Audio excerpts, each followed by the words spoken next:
Welcome back to The Explainer, everyone. Okay, so today we're unpacking something pretty incredible.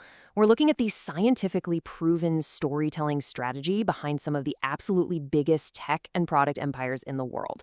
It's this wild framework that literally turns everyday, pull your hair out frustrations into billions of dollars. We're going to break down exactly how it works, so let's just dive right in.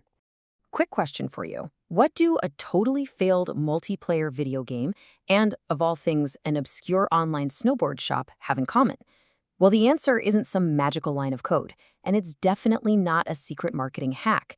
It's actually a narrative strategy. It's a highly specific way of approaching a problem that will honestly completely change how you look at product creation. Okay, let's get into section 1, the accidental empires. So let's look at two completely unrelated, highly specific origins. On one side, you've got Glitch, this quirky multiplayer video game being built by a remote team. And on the other side, there's Snow Devil, which was just this humble little online store trying to sling snowboards back in the mid-2000s. Both of these ventures ran into massive hurdles, right? And neither of them became the success their founders originally pictured. But crazily enough, they ended up birthing two of the most dominant software companies on the planet. Check out how this happened with Glitch. While they were building the game, the team desperately needed a way to just communicate across time zones. So they built this makeshift internal chat tool for themselves. Fast forward to 2012, the game completely flops and shuts down. But the team looked at their internal chat tool and realized, wait, this is actually incredible. So they doubled down, launched a beta in 2013, and when they officially went public in 2014, absolute madness. They had 15,000 business signups in just 2 weeks. Word of mouth was completely off the charts.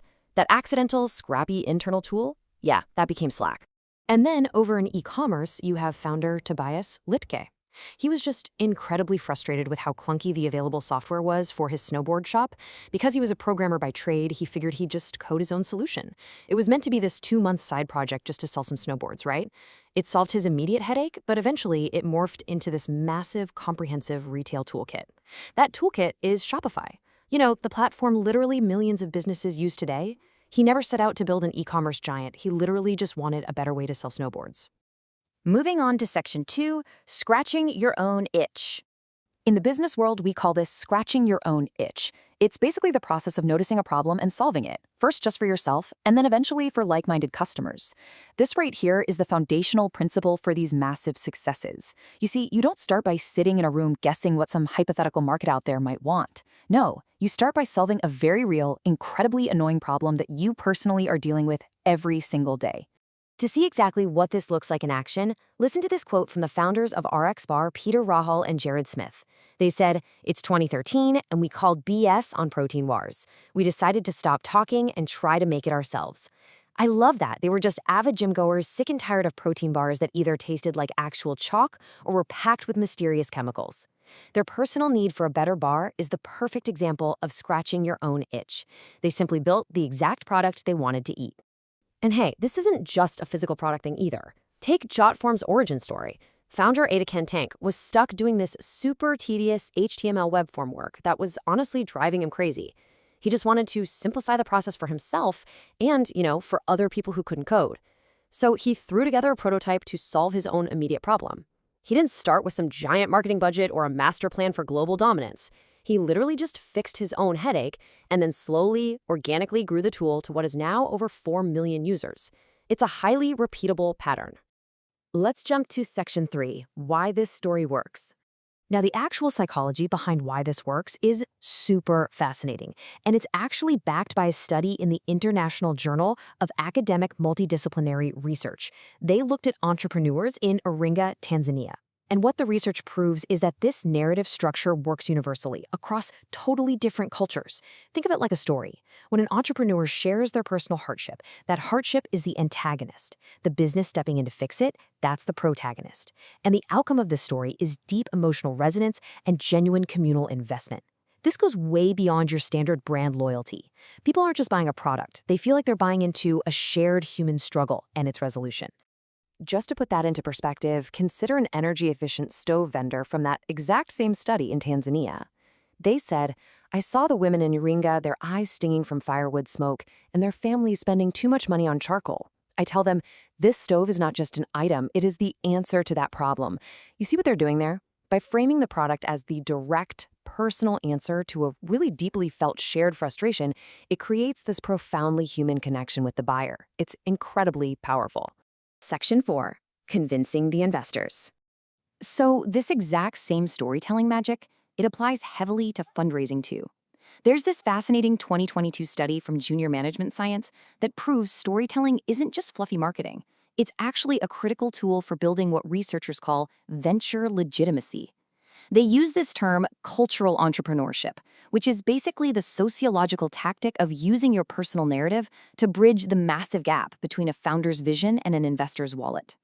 So, how do founders actually pull this off in a high-stakes pitch meeting? Well, the research breaks it down into 3 strategic steps to establish that legitimacy. Step 1 is consistent personal storytelling. This is your scratching your own itch story. It highlights your background, proves you're personally committed to solving this, and, most importantly, gets the investor emotionally hooked. Step 2 is venture story adaptation. As your startup scales, or if you pivot, like Slack did from that video game, you have to manage expectations and adapt the story for whoever is sitting across the table. And finally, step 3 is strategic behavior. This is all about how you actually share information to create a sense of real momentum and urgency around what you're building.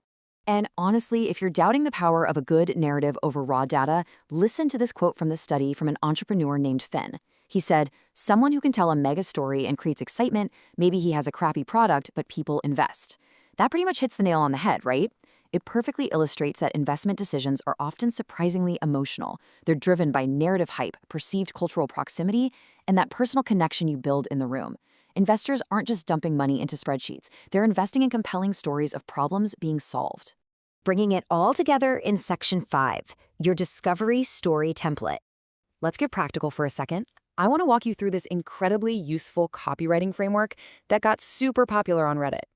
It's called the discovery story. It's basically a step-by-step way to package your own accidental solution for a pitch deck, a landing page, or even your website's About section. So, step 1. I used to have problem. Boom. That instantly establishes the itch. Step 2. I tried alternative options and they failed. This highlights the really frustrating gap in the market. Step 3. Then I discovered X. This is the pivot where you introduce your accidental solution. And finally, step 4. Now I have X, followed by a call to action. Whether you're pitching a VC or talking to a brand new customer, this template just perfectly bridges the gap between your personal frustration and their immediate need. Which leaves us with one final, pretty big question for you to chew on. What itch are you currently ignoring that could be your next empire? Because every single day, we all deal with clunky software, bad protein bars, or just tedious manual tasks. So instead of just getting frustrated, maybe it's time to start coding, start mixing, or just start building.